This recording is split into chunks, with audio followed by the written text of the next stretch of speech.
लटरेश्वर महादेव जाने अन्तिम बाटो हो। जाउँ छिटो छिटो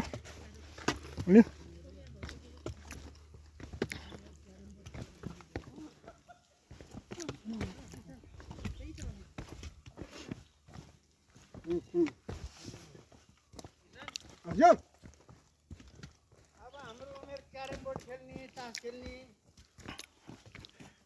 भयो। अब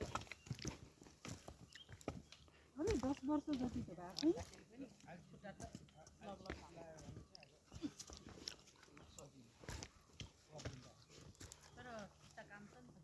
मेरो इच्छा त हिमाल चढ्नु छ। मैले भने नि यिनीहरूले पठाउँदैन ट्रेनिङ गर्न जान्छु भनेर।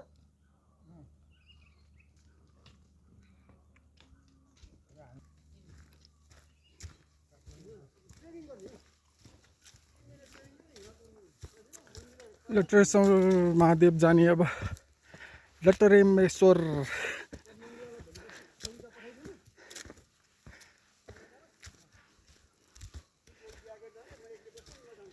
अन्तिम बाटो हो यो।